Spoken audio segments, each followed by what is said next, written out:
Capitano. Capitano. Speaking, we were flying at, what are we flying? 55 feet? Hey, we'll take it. We have 55 witnesses on the plane. 62 witnesses on the plane. Look at that. We're gonna need someone pass out some drinks, get some nuts going. Everybody likes nuts. Why are nuts on a plane? Let's not go there. I'm going to be talking a lot about nuts today. I don't know why I started off with nuts on a plane. There's a lot of genital mythology that's about to come your way. And what are you going to do, You know, it's the weather of consciousness. It's going to be raining a lot of genitals, 4,000 ancient Roman dildos. Cannot be wrong. Some of you don't know this story. Nate's in the house. Good to see everybody.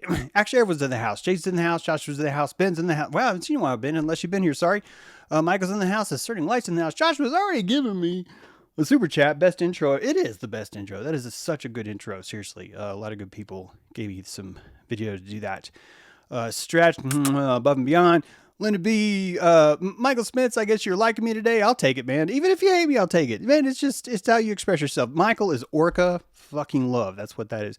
Ginger, good to see you. Suzette Dan. There we go. Linda B, Amanda, Zoogie. I haven't seen you in a while. Porter Finder. Okay, I'll stop.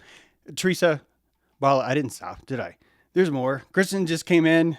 Kristen, hope you're doing well. He was already here. He was like, dude, I was just putting my bag up. 4,000. Yeah, do you remember that, Alicia? 4,000. It's not even a joke. I mean, it's a joke. James Ballantyne Hane. One of you can put that in the chat if you want. James Ballantyne Hane, how to spell that. That dude wrote a book called The Rise and Fall of Rome. The Rise and Fall of religion, of Rome. And anyway, in that book, there's an archaeological site. It's actually a Roman urinal, believe it or not. But before or during, they're not quite sure when.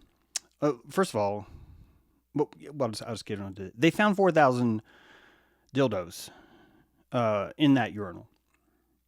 Underneath that urinal in the ground. 4,000 Roman dildos. Back in Roman times, they didn't have batteries. I know a lot of you have argued. I've seen some of you posted pictures of the Baghdad dildo battery. That's the Baghdad thing, and it's attached to tombs out. Those are different. One's AC, one's DC. That didn't work. These were manual phalanges. And I've told you before that Pharaoh, if you think about the reason why all of you misspell Pharaoh, except for one of you that's like, I never do that. But the reason why you misspell Pharaoh is because it's actually Falaho. And if you remember that it's Falaho and then you change the L to an R, you just figured out a fucking secret. You just figured out a secret. I told you before that the resolution of consciousness grows through time, just as your universe grows. And so, just as, we changed the standard tuning of what music is, for example, from 432 to 440. Many of you think that's because there's an evil Nazi nipple clamp guy that's out to get you. But actually, if you go back to Haydn, it was 416. So you're like, oh, I didn't look at that, James. I stopped when I found out I could have nipple clamps on me from the Nazis. The Nazi nipple clamp stopped me from using my orchid consciousness to go, wait a minute, what if it's not evil? What if everything's not broken? What if the Nazis weren't tinkering with your music? Maybe the music you listen to is fucking great. Oh my God, there's a thought. Hey, look at that. We just solved like a shitload of problems right there. And you know that because if you go back before 432, you start to slip and more orchestras as you go back into time were actually having a different tone because the ripple is spreading. And as your ripple of consciousness, as mankind's ripple of consciousness grows, so too would be what we perceive middle A to be. Middle A just being the megahertz of the note A above middle C. Could be below. If it's below, then it's 220 versus 440. If it's above, it's 880. If you don't know this, every octave on a musical scale doubles. And this really starts to show you why gamma rays melt your face off, because you're basically just doubling that each time. That's why decibels are, when you're looking at a decibel scale, a lot of people don't understand the difference between 8.2 and 8.6 is like a lot. It's like a lot. It's a lot. It's a lot. So we have a lot to cover. I'm assuming audio's good. Everything. I don't see anyone saying, "Hey, you're muted." So that's always good. A long time ago, I think people would not tell me I was muted because they're like, this is better. This is better. We can put words in his mouth. But now I've learned to talk about dildos, and you're like, we'll see where it's going with this. Where are you going with this, James? Where are you going? And here's where I'm going with it. The shaming of history is real. It is real. It is so real that we're missing history every day. And so as time goes forward, history corrects itself, meaning that the fashion of the modern thinker changes history so they can just feel like, oh, look, I learned something. Right now, there is a giant faction of feminist scholars that are saying women were blacksmiths in the olden days, and that they were hammering their horseshoes with the best of men. And they were also oppressed. They had no shoes. Everyone treated them horribly. And they held the most prestigious job in the village at the same time. It's complicated, James. And I'm like, so how does this work? It's like, as she is banging the metal sword, the guy is whistling at her, saying, "Hey, baby, hey, where'd you get that striking hot poker? Oh, hey, or hey, is the scabbard in your legs, or are you just happy to see me?" And so you end up with a history that has what culture wants. I'm okay with this. I actually think we can unwind culture and figure that out. Thank you, Nate. That really always helps. Oh, thank you guys. Yeah, it always helps to hear that. Oh my God, orca straw. Did you guys see what Michael? I have not caught that. Renee, did you see this? Renee's just like, yeah, no big deal. I'm not going to type about that. That's, someone get this man a fish. Seriously.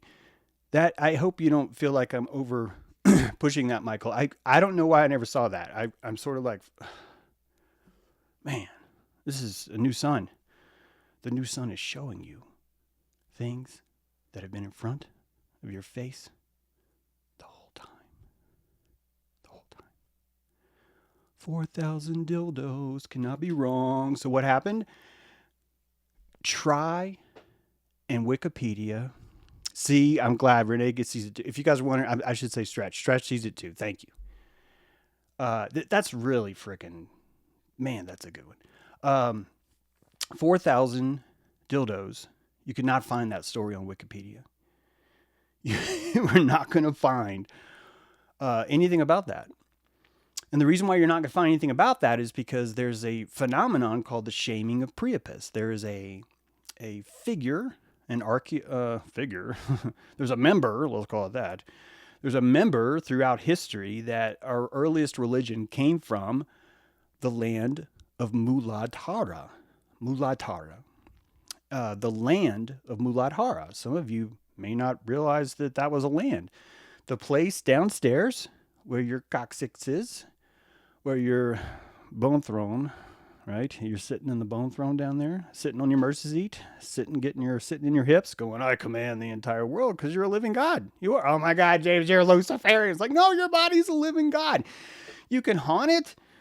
You can psyop it. You can make it drunk.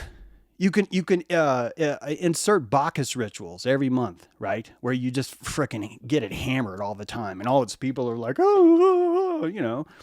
all these things. And that propaganda is how you propagate vibration or medicine.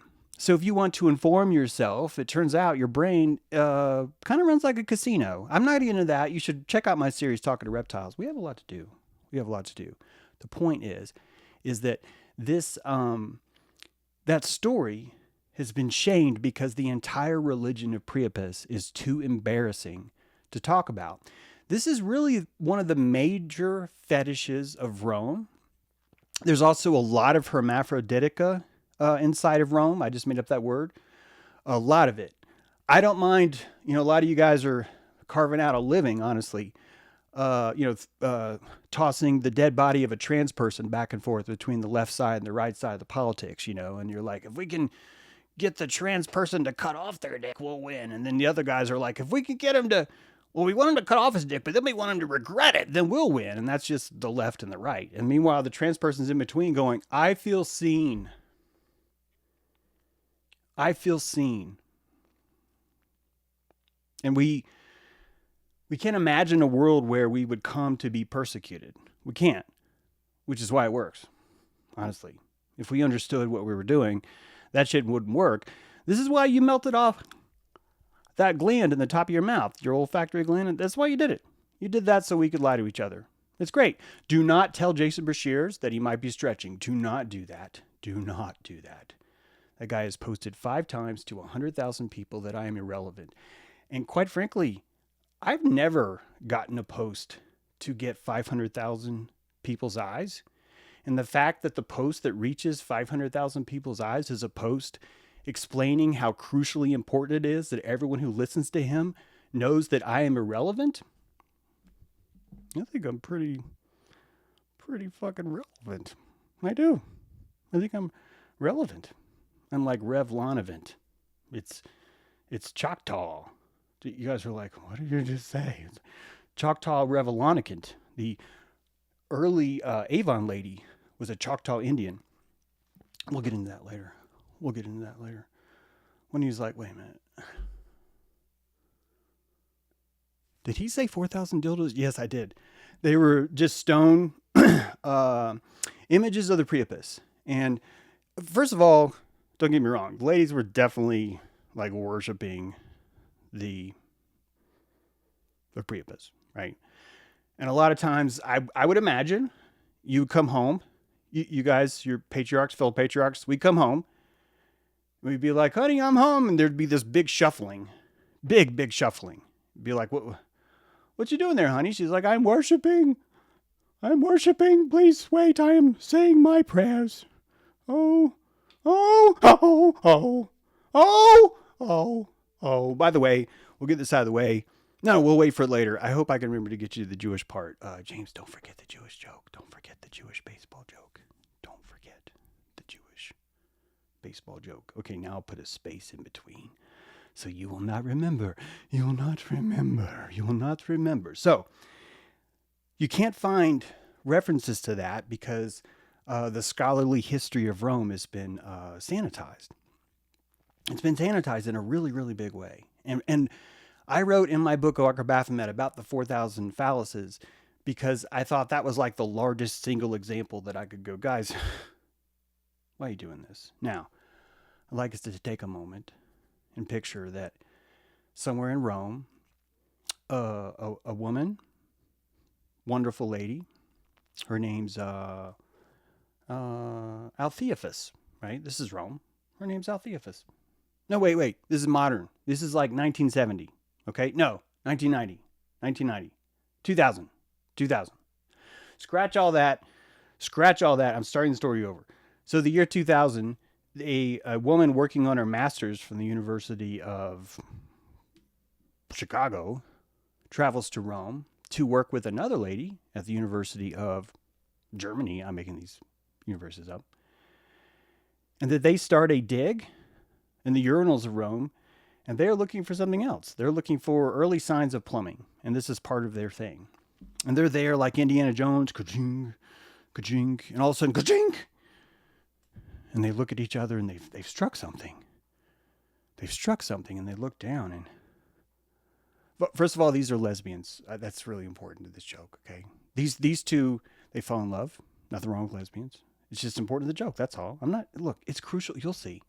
So 2 lesbians walk into a Roman urinal and they start to dig up the history, right? And this is all true, by the way, except for the lesbian part and everything else I said, which is not true. It's allegorical history. There you go. So they're digging it up and they hit a chunk, and one lesbian from the University of Chicago pulls up the phallus. And she looks at it. It's probably like this big, honestly. And she's kind of looking at it. And the other lady looks over and they look at each other. And And one of them finally has to admit it. It's a phallus. And I'm like, okay, well, you know, we love our job, even though we're lesbians. We love our job, so we're just gonna put it in the bag, and we can do this. We can do this, Karen. You know, we can do this. I'm gonna stop making fun of Karen. I forget her name. So we're gonna put it over here. We're gonna bag it and tag it, just like any archaeologist would. And they do. And then they're like, well, maybe there's something else in there. And they go down there and like, oh God, it's another one. It's another one. This is not why I came here. And they're like, just put it in the bag. Just put it in the bag, Dolores. Let's call her Dolores. Okay, so she puts it in the bag. And then they're like, well, surely the dildos are gone. And we're going to get to the sacred vulva casserole dish, right? That's you know why they were there. They were there looking for the sacred vulva casserole dish. And they go, is this already too, is this too much? You're just like, this isn't what I want. Do you want something more academic from me? But you let me know in the comments. But the third one, this is actually academic. This is what's so weird about it. The third, they go down, it's like, oh, it's another one. And they get to like 7, and they're like, I'm quitting for the day. This is disgusting. It's disgusting.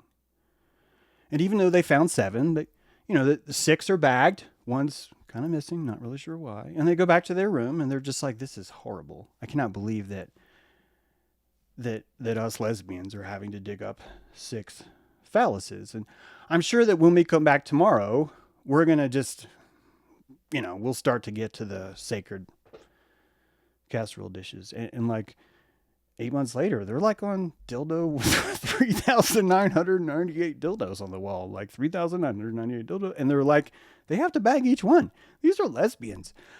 They're really upset. This is not what they signed up for. All right? Come on. This is completely not what we wanted to do here, right? And I think this is how Priapus gets shamed.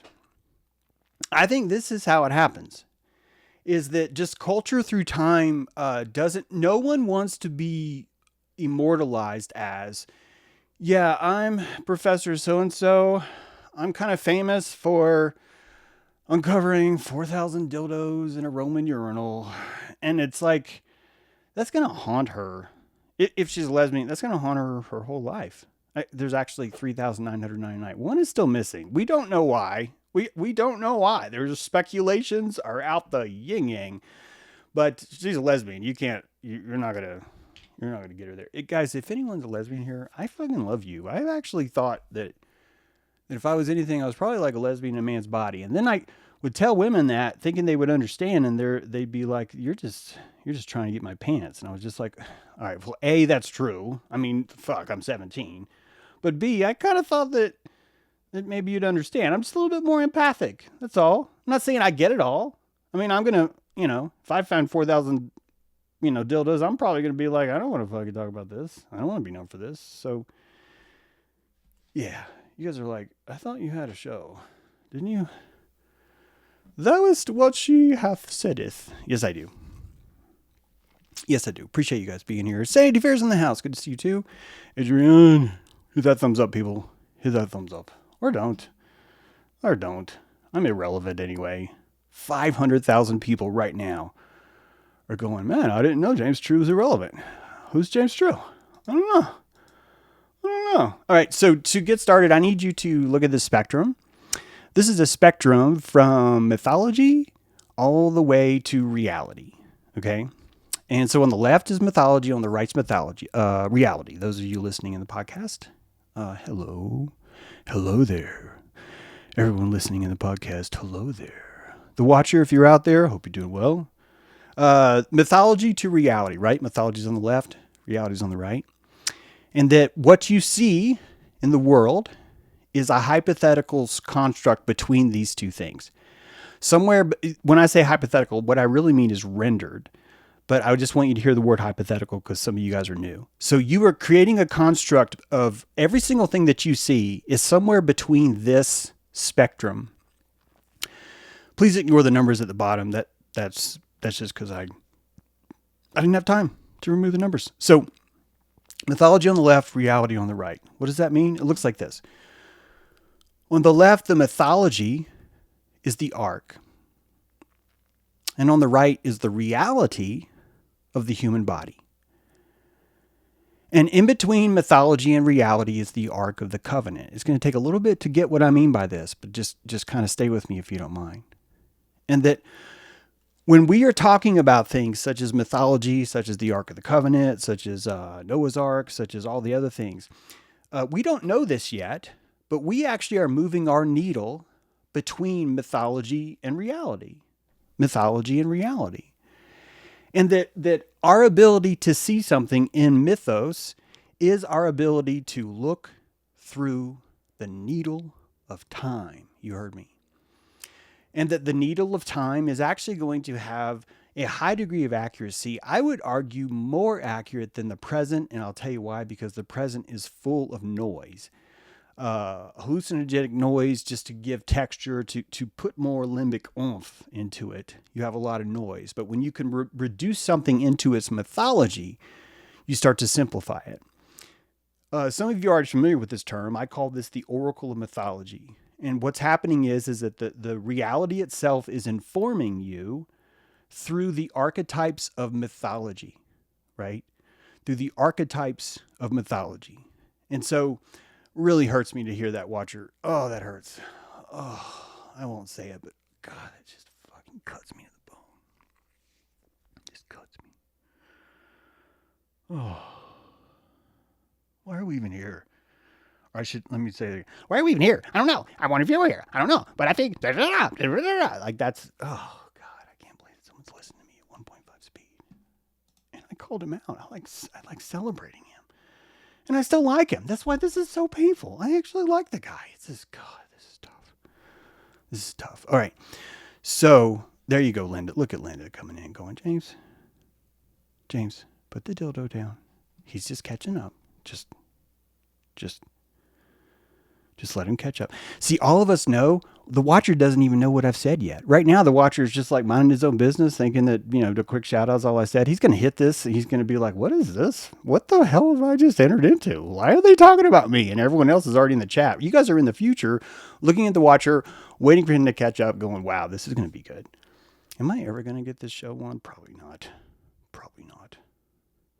All right. So I want to get started with some flood stuff. And so you've got this idea of the mythology into reality down. If this is confusing, I will go back. I don't know how fast. It's already 5:30. I know a lot of you complain because I take too long. And so I've cut like 28 slides out of this presentation because I don't want to overfeed you, which is killing me, by the way. I wish we had a longer appetite here. I would give you a longer appetite if I look at that. Look at the Watcher. Look, I don't even know if he is caught up to what this is great. Look at that. Now he's laughing. Good to see you, buddy. This is great. Isn't time travel wonderful?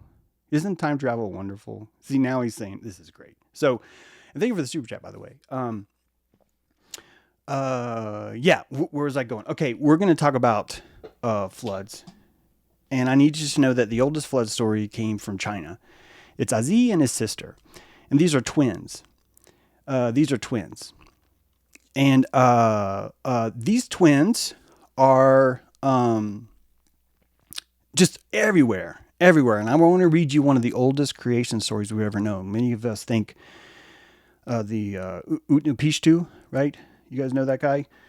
Gilgamesh, some of you will say Utnapishtim. I'm pretty sure I'm getting that right.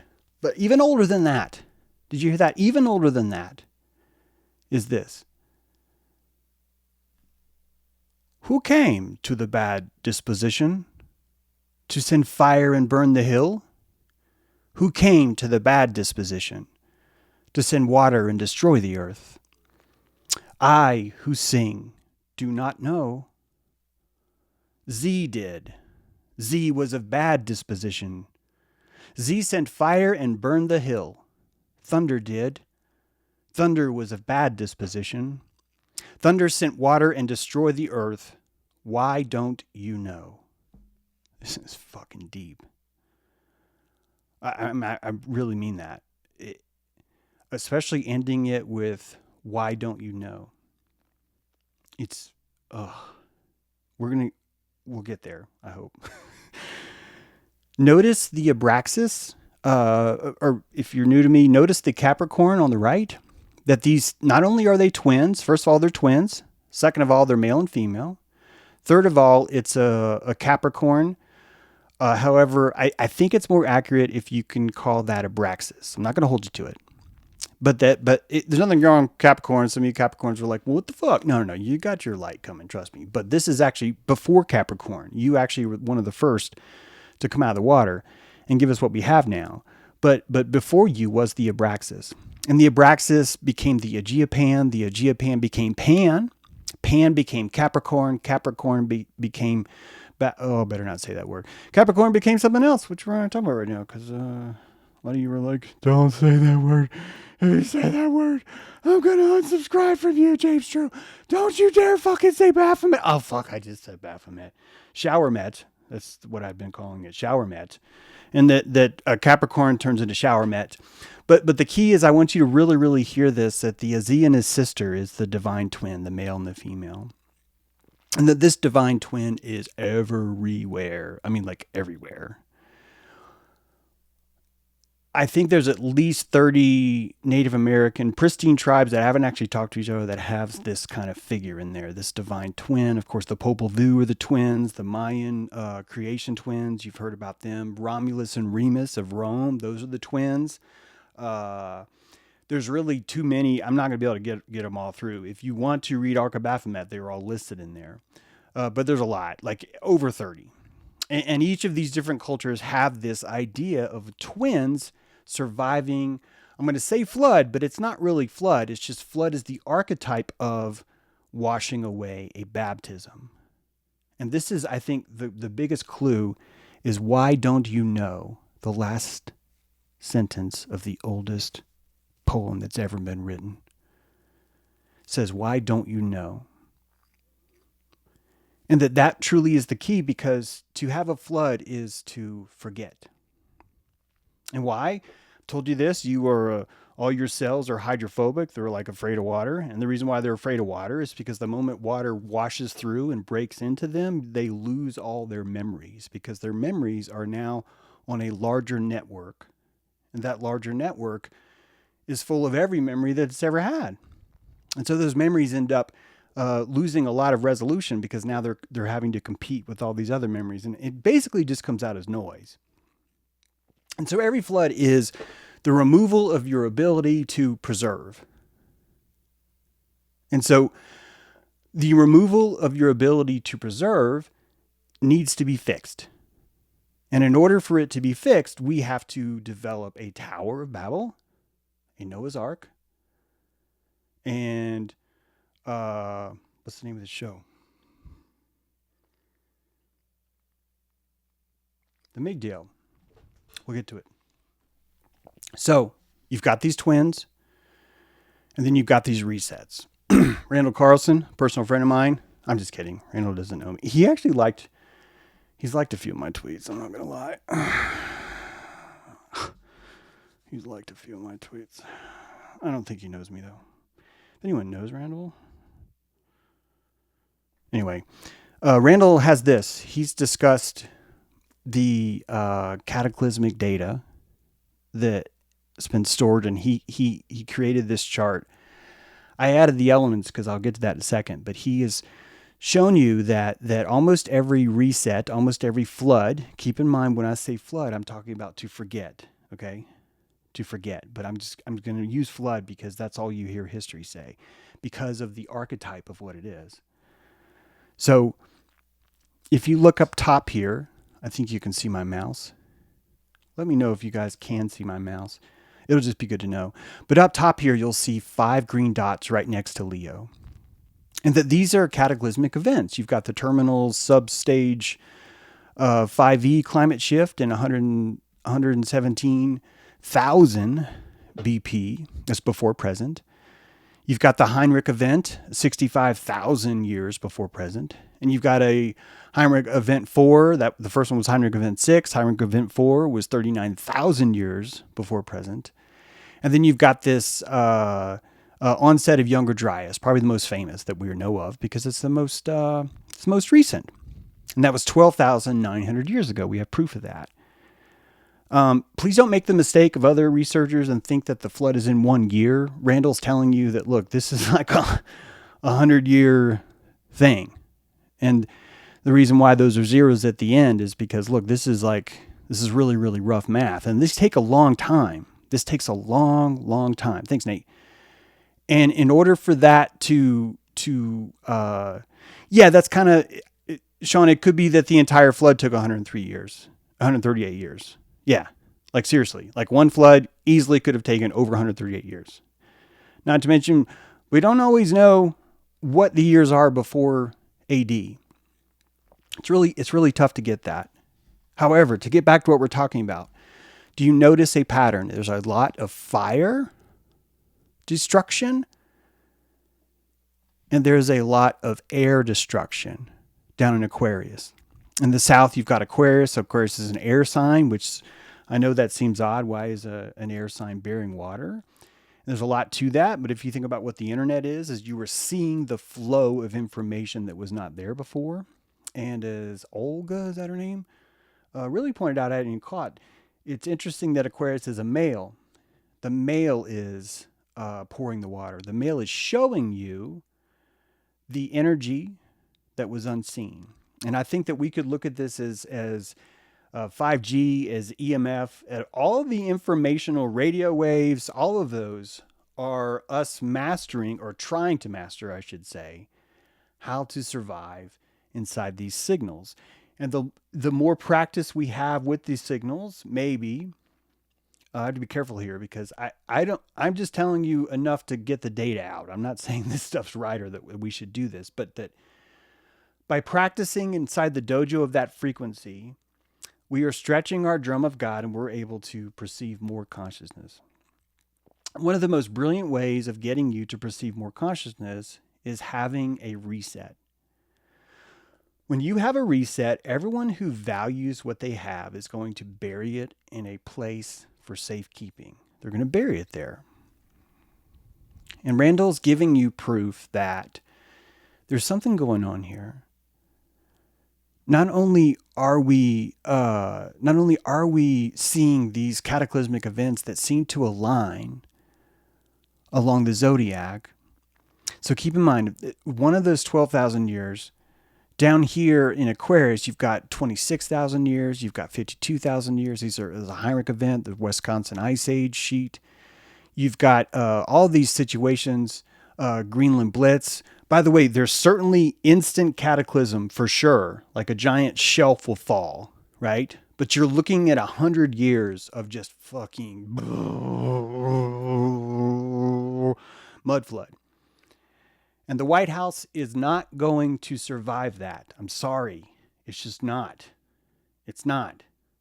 Anyway, these events are showing you that there's a reset that happens in two different ways. One is fire, one is air, but that air brings water. And so we call them a flood because, quite frankly, that's about as close as we could picture the resolution of in the past of looking at these resets. The flood is about the closest thing that they could come up with to mythologize, to archetypally precisely come up a word that fits that. I hope that makes sense. On the right is a fresh out of the oven, a piece of silicon. Computer chip. The wafers are laid out in an array, and those arrays, this is all right out of the earth. I know a lot of us think that there is nothing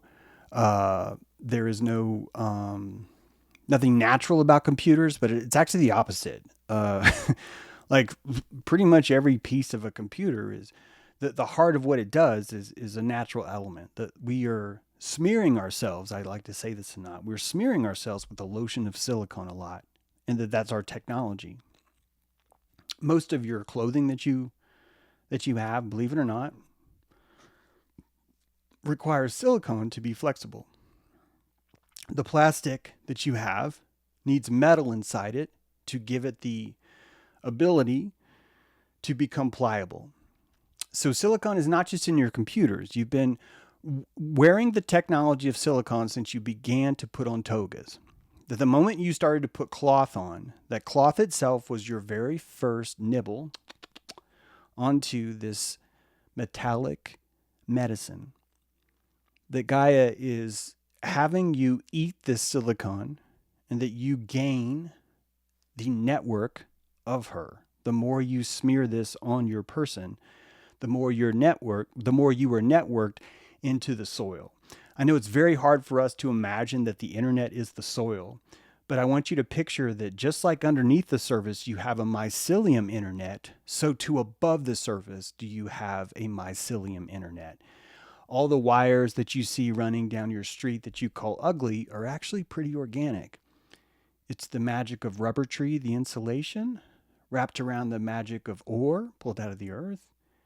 And that on either end of that, there is a silicon drum, a receiver, like if you opened up those old phones and you looked at the two diaphragms, that the diaphragm of silicon is on the other end, and we're transmuting those electrical pulses into information. And that's a mycelium network, and it's all organic.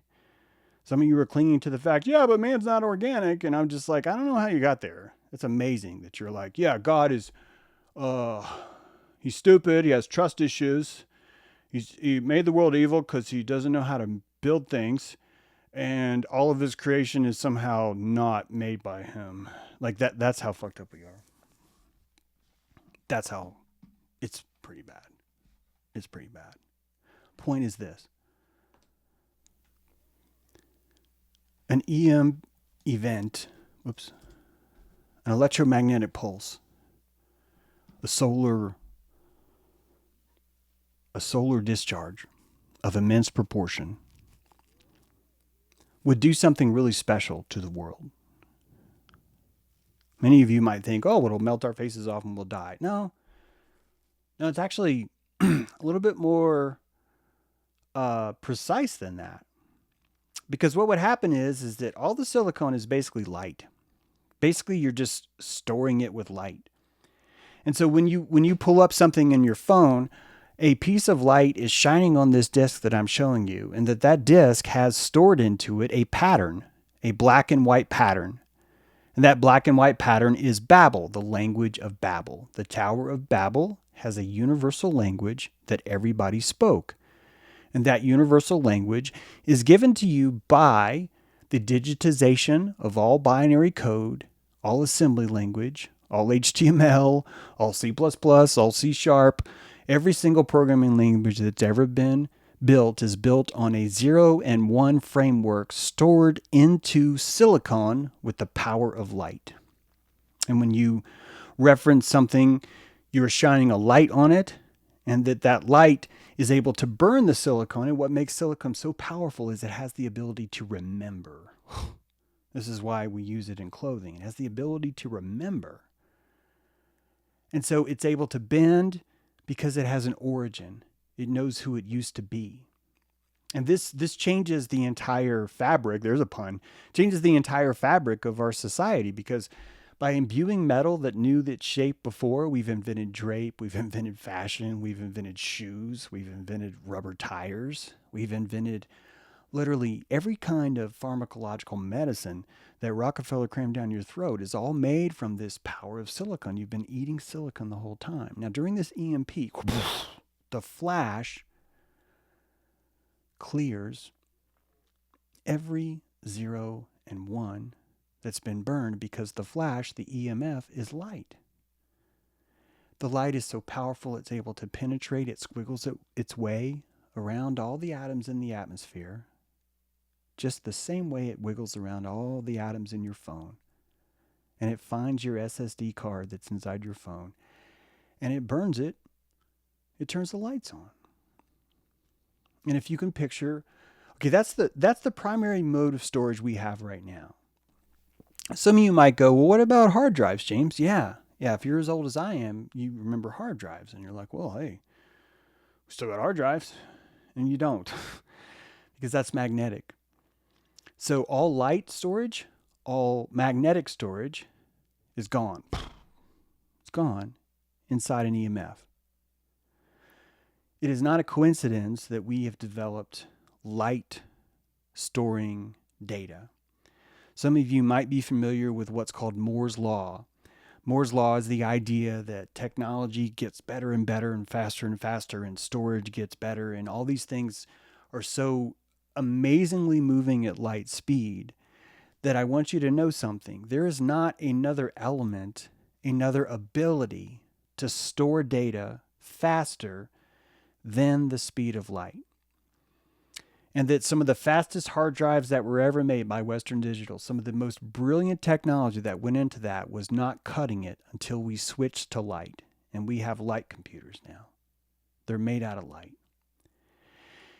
And you and I'm going to tell you something.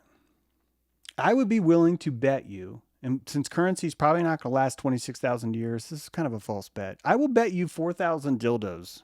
If I come back as a lesbian and you come back as a lesbian and we are excavating the next resets culture, I will bag and tag every dildo if this is wrong. But I'm here to tell you this. It would be impossible to reset and build another civilization and not utilize the storage of light.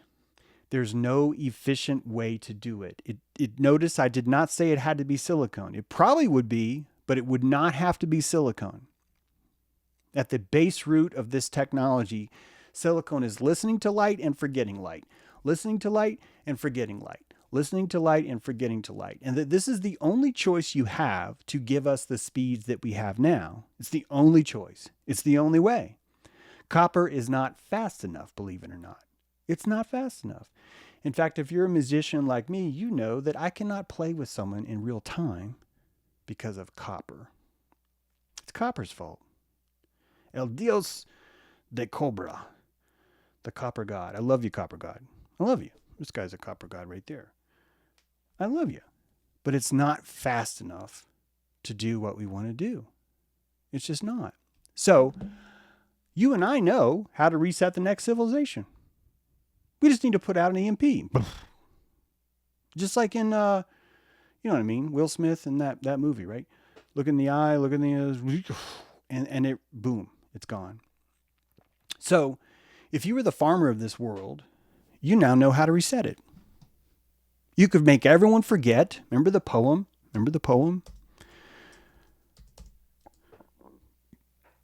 Thunder did. Thunder was of bad disposition. Thunder sent water and destroyed the earth. Why don't you know? Why don't you know?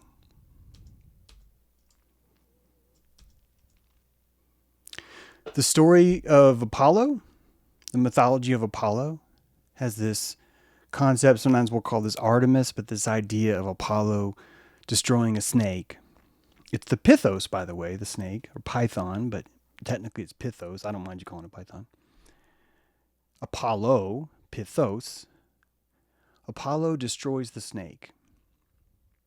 This is a very old mythology. Remember I told you about the oracle mythology, that we are able to go back into present and look at our mythology and see actually what happened. All we have to do is convert our technology, our language into that time, and the mythology will still hold true.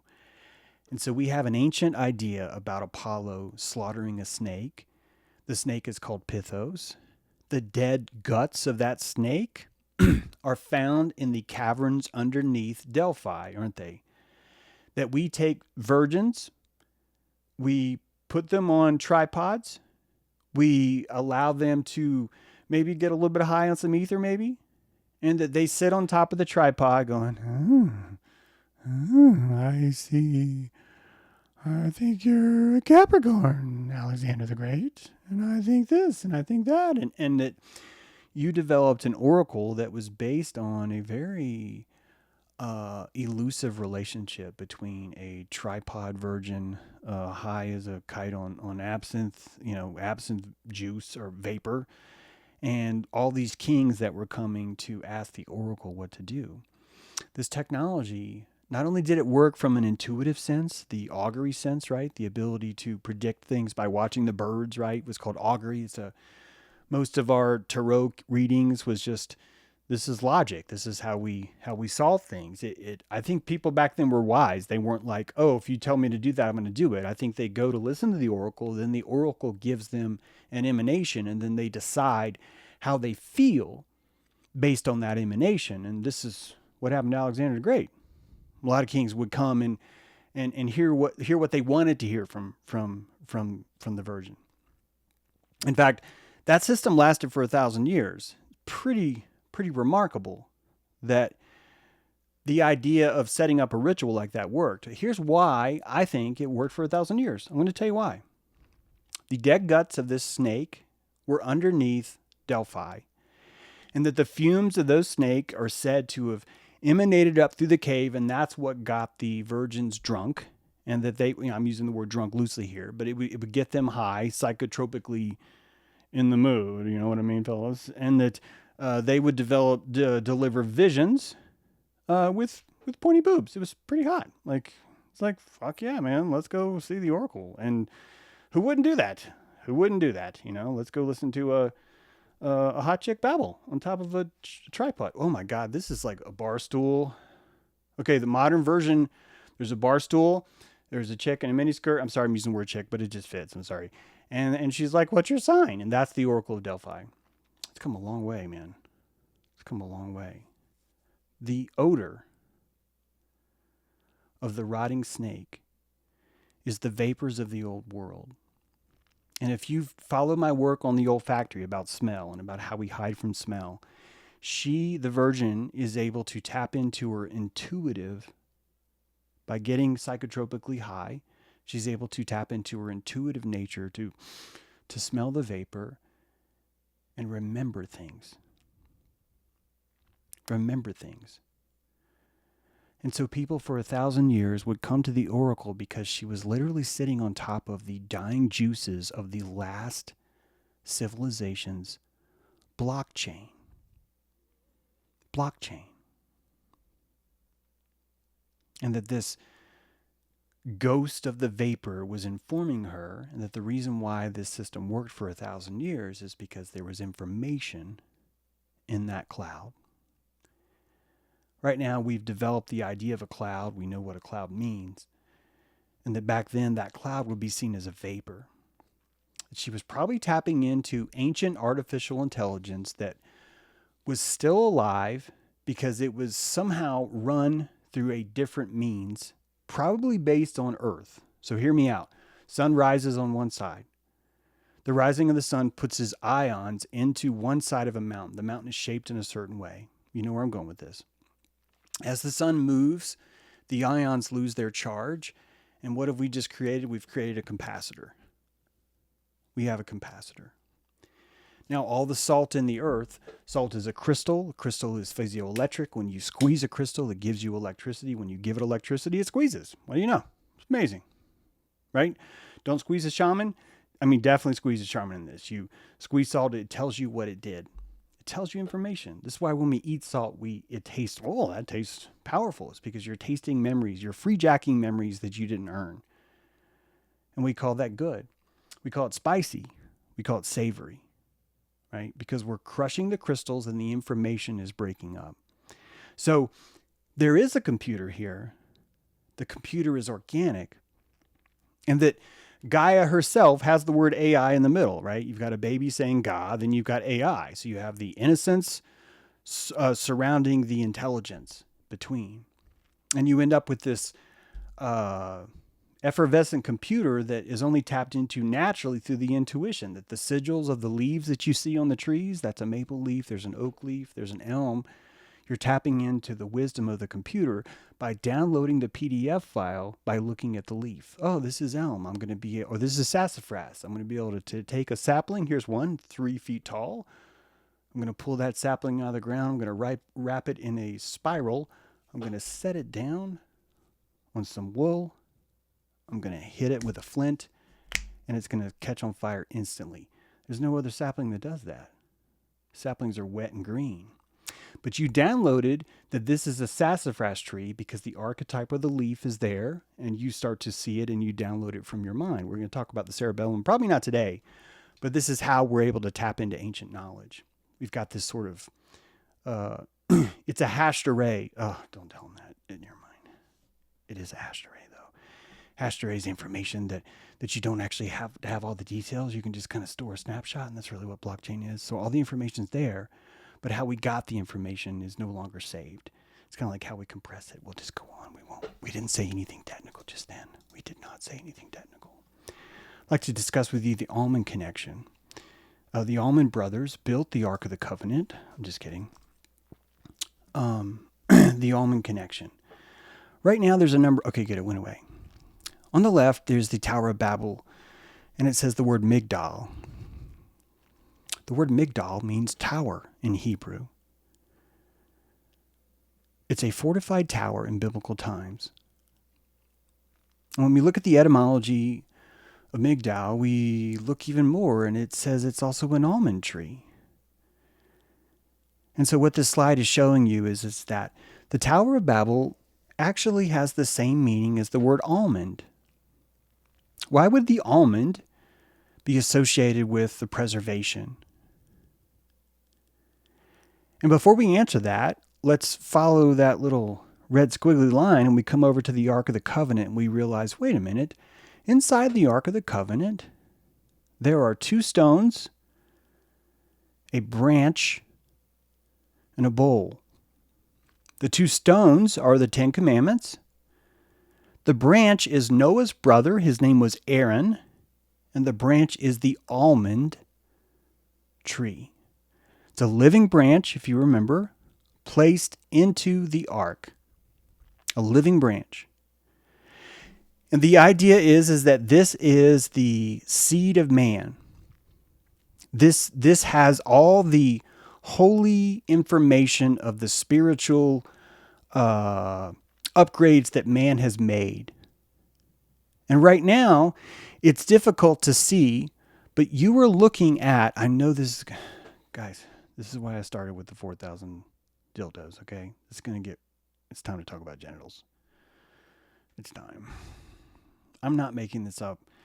Let's just say I am a pervert. I was going to say I'm not a pervert. Even if you want to call me a pervert, I still need you to know this is all true. This is true. You can check Hene's book. He's one of many. One of many. I think hopefully someone typed that in there. Hene, I'll put it in the show notes. But inside the ark, you have a cock and 2 balls. 2 stones, 1 rod, and a cup of manna. The cup of manna is a white substance. I'm not making this up. I'm just telling you. And that if you remember on demonology when we discussed King James' book, that we learned that consciousness back then didn't really understand the way we do now. So if you were telling someone that they needed a cane, you would think this would be easy. You would just say, yeah, your back hurts, carry a cane. And they didn't understand things like that then. They didn't. The cunning woman did. And before they burned her on a stake, they would ask her for help. And she would say, I want you to rub this horse's head, and it will make your back feel better. And what was the horse's head? It was a cane. And at no point was the mechanics of the cane explained to the patient. The patient believed that by rubbing the horse's head, whenever he walks, he will not have pain, and it worked. His technology of belief was satisfied. He did not need to know the logic that was necessary to get there. This is early consciousness. They only saw maybe 5 colors. We can talk about that later. They did not count in groups of 10. This is why I do not think it's feasible to think about years. There's not a May 1st BC. That's absurd. The counting system then, if you think about it, how many letters are in Roman alphabet? There's 5.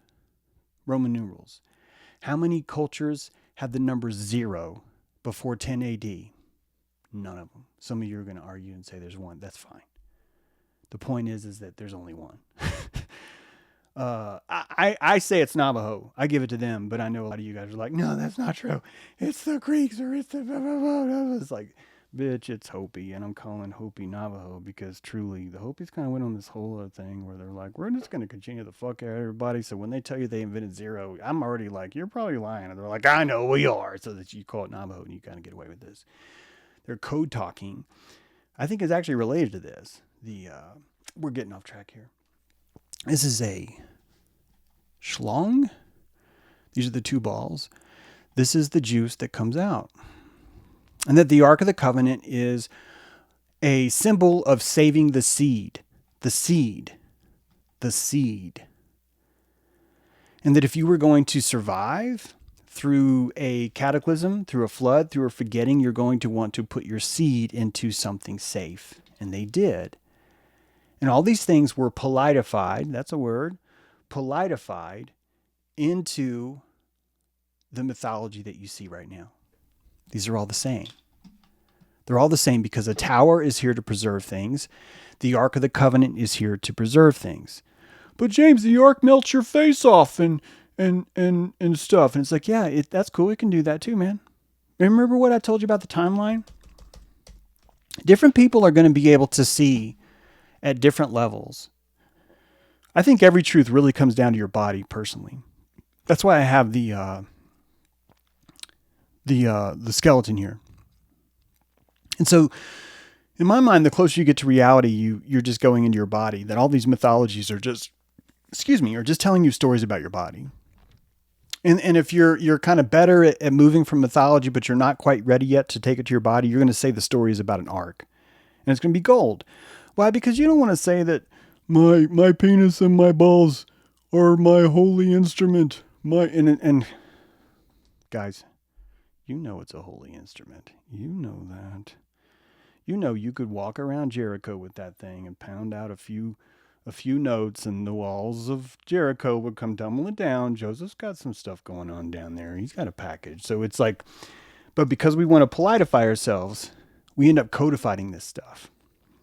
I'm going to explain this even more because the Ark has evolved over time. Utnapishtim on the left, or Gilgamesh, if you want to call him that. I have no problem if you want to call him Gilgamesh. His Ark was called the Preserver. And it was tower-shaped. It was a cube. It was 6 floors with 6 separations on each floor was an exact cube. I don't mean it was a box. I don't mean it was a cylinder. I mean it was a literal cube. And you can see here the size comparisons on the screen. That if your podcasters, basically Noah's Ark is below and it's like twice as long. But the box itself is like 3 times taller than the Ark. So Gilgamesh's Ark is actually just as impressively large as Noah's is. And both of them are preserving something. Noah's Ark, what you picture is that it would survive a flood. So you make it into a boat. But before that, we actually have this Gilgamesh cube guy.